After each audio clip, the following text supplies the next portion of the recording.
Hello, sports fans, and welcome to another edition of Scott Sports 101 NFL Football Sunday. It's a Browns and early games update show. The Browns and Bengals are tied at 10, and it's way under 2 minutes to play with 21 seconds left till halftime. And Cincinnati has the ball at second and goal. The Bengals scored their first touchdown in the first off a Baker Mayfield interception. And then the Browns, they kicked the field goal, and it was 7-3. And then the Bengals kicked the field goal, and it was 10-7. And then it was 10-3. And then the Browns scored a touchdown in the second quarter, and it was it was tied at 10. And right now there's 21 seconds until halftime. And we're going to break down all of today's action and today's Browns game and have my picks of the week. But first, here is today's Scott Sports 101 NFL Football Sunday trivia question. Who was the team's head coach at the time of going 0-16 in 2017? I will have the answer later on the podcast. Well, it's week 7 of the NFL, and the Browns are squaring off with the Cincinnati Bengals right now at Paul Brown Stadium in Cincinnati. The Browns are coming off their worst loss of the season against the Pittsburgh Steelers last week, and you can be sure the Browns are looking to bounce back against the Bengals this week, and that is today, of course. Just like the last time the Cleveland Browns lost the game, which was in Week 1 to the Baltimore Ravens. They prepared to face the Cincinnati Bengals. Last time it was in Cleveland on a Thursday night football game, and it was also the first time Baker Mayfield and Joe Burrow, two number one overall quarterback picks in the same state and division, got to face off with one another. Mayfield and the Browns scored the win, but the Bengals did everything they could to make it a game. They fought hard, and while it wasn't as close as the 35-30 score made it seem, the Bengals were at least able to make it interesting. Burrow was the main reason why as he threw it more than 60 times and continually kept his offense moving. Now in Week 7, Cleveland is again looking to get back on track against Cincinnati, as this feels like a game they should win, but the Browns roster is better at this point, but that doesn't mean it will be easy. Burrow looks nothing like a rookie, and T. Higgins is coming into his own. This will be a battle in the jungle, but look for Cleveland to pull away in the fourth quarter. Late in the fourth quarter, excuse me. The defense really needs to step it up today and really keep the pressure on Bengals right tackle Bobby Hart and QB Joe Burrow. And the offense needs to really keep the pressure on T. Higgins and keep Joe Burrow from running in the pocket, as well as the other players. And the offense there has to be no turnovers, no interceptions, although there's already been one, and very few penalties. Austin Hooper is out with an injury, and Odell Beckham Jr. was limping off the field with on his right leg. And for the Bengals, Joe Nixon is out with a knee injury. So I think that's why Higgins is starting in his place today.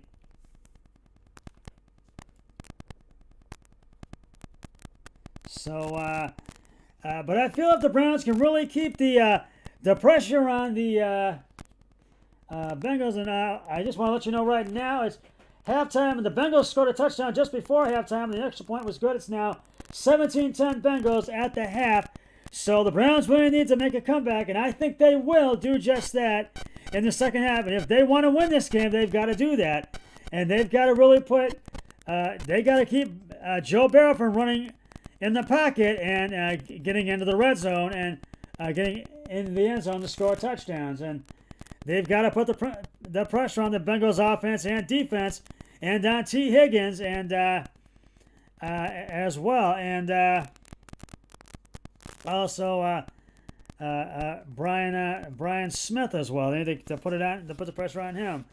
We'll go over all the other games and all the other games of today's action in just a moment, and my picks of the week. But first, here's the answer. It's time now to reveal the answer. To today's Scott Sports 101 NFL Football Sunday trivia question. Who was the team's head coach at the time of going 0-16 in 2017? And if you said Hugh Jackson, who is now an assistant with the Cincinnati Bengals, you are correct. Hugh Jackson has undoubtedly gone down as the worst coach in Browns history as well as NFL history. And that is saying a lot. In 2 full seasons, he had putrid 1-31 record as the team's coach. His win-loss record in 2016 was 1-15. Well, now we got a different Browns team than what we had in those past years. But I'll have another trivia question on my next podcast, so stay tuned for that. Now it's time to go over all the other games. We're going to start with the Thursday night game, which the Philadelphia Eagles charged back and beat the New York Giants by 21-22. The Giants had a 21-10 lead late in the fourth quarter and blew it, and were not able to get the win. So it just was too many mistakes and it's the Giants it's mistakes that costed them the win. And Daniel Jones, the Giants quarterback, is soon to be a legendary blooper for the Giants, to say the least. So,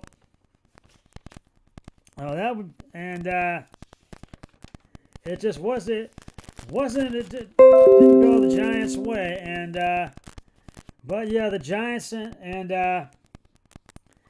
but the Eagles beat the Giants by 22-21. And Jones dropped a touchdown pass. He fell down on a sure touchdown run, actually, and that wasn't the only faceplant. It was also they had led 21-10 late in the fourth quarter, as I said. The Giants, they're a really bad team, and they were at their worst in the final 5 minutes on Thursday night. I got to give Carson Wentz and the Eagles credit for putting together 2 long touchdown drives, including the game-winning score on a pass from Wentz to Boston Scott with 40 seconds left. And that's what made it 22-21. That lifted them and took the Eagles to 4-1. And they're in first place in the NFC East, which is the worst division. And for the Giants, they're afraid to seal a game that the Eagles were trying to give to them. That sums up the 2020 season in the NFC East, and they had the game, but they weren't good enough to finish it, and it was just a bizarre fourth quarter, and a few bizarre Eagles decisions as well, and it just really just did bode well for the Giants. So that's how that one. And my brother-in-law and I both took the Eagles for that one. Both went 1-0. The Carolina Panthers are taking on the New Orleans Saints, and right now the Saints are beating the Panthers in the third quarter. That's just getting underway for them, 21-17. My brother-in-law and I both took New Orleans for that one. The Buffalo Bills are taking on the New York Jets at MetLife Stadium in East Rutherford, New Jersey. And right now, you're not going to believe this, but the Jets are beating the Buffalo Bills at halftime, 10-6, which is quite a surprise. But I'm not holding my breath for the Jets to hold the lead, because I think Buffalo might have some tricks up their sleeve in the second half. The You already know the Browns are down 17-10 to Cincy right now at halftime at Paul Brown Stadium in Cincinnati. The Green Bay Packers are up 21-0 in the third quarter over the Houston Texans at NRG Stadium in Houston, Texas. Houston has not been a good first half of them, and I think it's going to be a long second half for the Texans today. The Pittsburgh Steelers are taking on the Tennessee Titans and at LP Field in Tennessee right now. I'm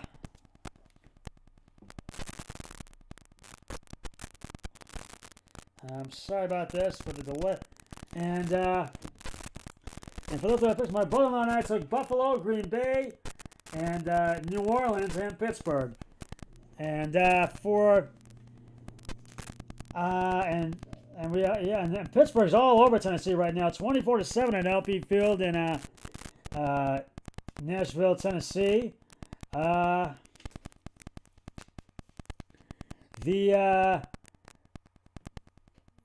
Detroit Lions are taking on the Atlanta Falcons at Mercedes-Benz Stadium in Atlanta, and Atlanta is up at halftime 14-10 on Detroit. And my brother-in-law and I both took the Falcons for that one. My brother-in-law Eric Hoyle and I, and I think the Dallas Cowboys and the Washington football team, and Washington is a manhandling Dallas 22-3 right now at halftime, and I think it's going to be a long second half for the Dallas Cowboys. And my brother-in-law and I both took Washington for that one. And for the late games today, the Tampa Bay Buccaneers and the Las Vegas Raiders will square off at Allegiant Stadium in Las Vegas. And my brother-in-law and I have both taken Tampa Bay for that one. We both have taken the Buccaneers for that one. The Kansas City Chiefs will square off with the Denver Broncos at Sports Authority Field in Denver. And my brother and I both took the Chiefs for that one. My brother-in-law Eric Hoyle and I. And the Jacksonville Jaguars and the LA Chargers will square off at SoFi Stadium in Inglewood, California, near Los Angeles. And Eric and I have both taken the Chargers for that one. The San Francisco 49ers and the New England Patriots will square off at Gillette Stadium in Foxborough, Massachusetts. And this is the only one my brother-in-law Eric Hall and I don't agree on. I have taken the San Francisco 49ers. My brother-in-law has taken, Eric Hoyle has taken New England. He's taking the Patriots. Sunday Night Football. The Seattle Seahawks and the Arizona Cardinals will square off at University of Phoenix Stadium in Phoenix, Arizona. We've both taken the Seahawks. And tomorrow night, Monday Night Football, the Chicago Bears will travel to LA to take on the Rams at SoFi Stadium in Inglewood, California, near Los Angeles. And we both have taken the Rams. So, to say the least, right now, we're both 1-0, depending on the outcome of today's picks. And right now, the Browns are down 17-10 at halftime. Hopefully, I think the Browns are going to get the win in this game today, though. And I really think they're doing it. If they can really keep the pressure on Cincinnati in the second half, I think they're going to pull away with the win late in the fourth quarter. So, we will see what happens, but there needs to be no more interceptions, no turnovers, and very few penalties, boys, and really keep the Bengals from scoring. And keep Joe Burrow from running the pocket. And keep the Bengals from getting into the red zone. And we really need to score in that second half, boys. And really, I think they're gonna come out and they're gonna want to do just that in the second half. Well, that's just about gonna wrap it up for the Scott Sports 101 Browns and early games update show. I'll be back with the Browns and early games post-game show, late games, pre-game show once the Browns and all the early games have concluded. But until then, always remember, be a team player each and every day and every way possible. So long, everybody. 3, 2, 1. I'm